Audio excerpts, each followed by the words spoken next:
C-Spire text line. Pardon the interruption, but any news on today's Ole Miss basketball commit? Hey, Dad, you were telling us about this yesterday. I just honestly don't keep up with basketball recruiting. Talking about the number one player in the state, Hubbard, out of the Josh Jackson Hubbard, area? Yeah, out of MRA. Kid, you've been hearing about, if you follow basketball recruiting, you've been hearing about him for the past couple of years. He committed to Ole Miss today. A Mississippi State Ole Miss recruiting battle in basketball. You don't see those very often. So I thought that was interesting. I think the what won out, everything I've read to what won out is Kermit has been recruiting this kid since he was in junior high, and Christian's just got here. So he had a great relationship with Kermit Davis, which you like. I like to hear that. He didn't pick it over NIL or we're going to get him to come out and promote our lawn services or anything. He made the correct decision based on his relationship with the coach. Great. We'll revisit that in March, I guess, when we see if Kermit Davis is still the coach at Ole Miss. Yeah, and it seems reasonable to think that maybe that changes the dynamic a little bit.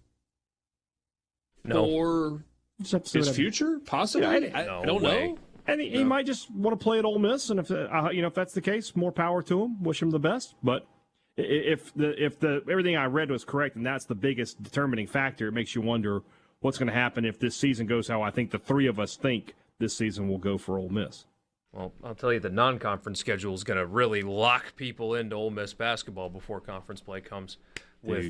State and Ole Miss have the worst non-conference schedules this year. It is brutal. It's hard to get people around here to care about basketball in November, but they're not trying hard enough.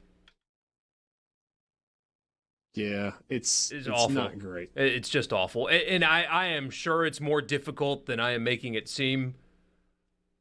But if you want people to care about basketball in November and December, you did a bad job because it's awful.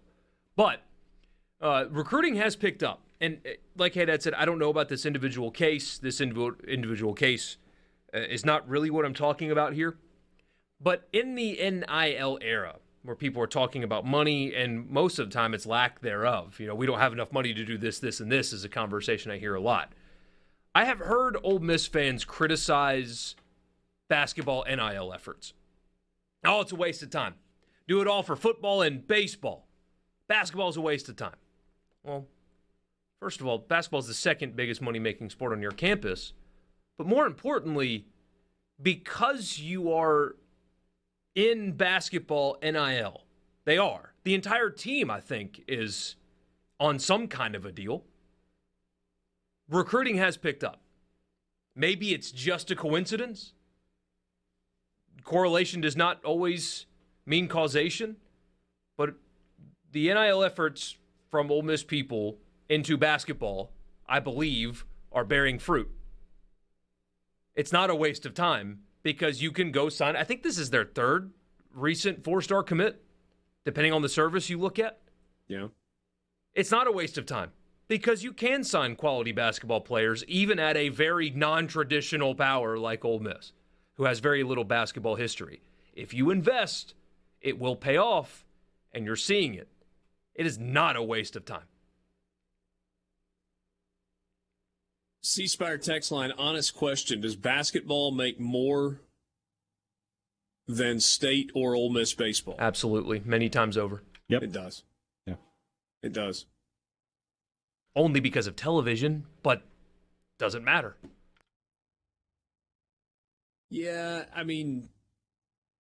it is a slightly more expensive season ticket.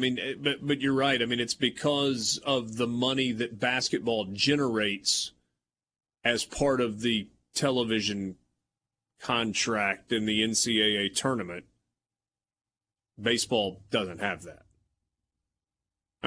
A significant, it is significant. A significant portion of the television revenue that is distributed to all 14 SEC schools is through,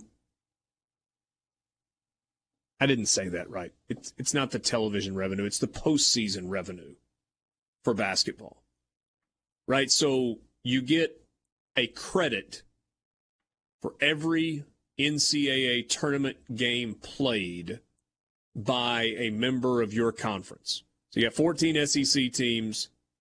If 8 of them make it to the NCAA tournament, that is 8 credits. I don't remember the numbers exactly, but each credit is worth $175,000, somewhere along those lines. And then if 7 of those 8 teams win and advance to the second round, you get 7 more credits. So now you've got 15. And then if 2 of those teams, so it all adds together. And let's just say as a league, you finish the NCAA tournament with 24 credits at a value of $175,000 a year. Your conference is then paid the rolling 3-year average of the value of your credits. It's a really complicated formula. I think I explained it in an understandable way for the most part. It's part of the reason that Mike Slive years ago said, we're not going to be bad at basketball anymore. And they went and they hired people and they said to their schools, we're going to invest in basketball because it is a revenue generator. But it's not a revenue generator when you have 4 teams that get to the NCAA tournament and 3 of them get bounced in the first round. Yeah. That doesn't do anything for you. So it's a good pickup at the end of the day. I mean, getting an in-state kid. I mean, how hard has it been in the past to keep 4-star in-state kids in-state? I mean, getting a hat on the table for Ole Miss anyway. State's been better in-state getting players recently, obviously. To get your hat on the table was an achievement in the past. Now they're getting these kids. That recruiting has picked up for them. They're completely and totally undeniable.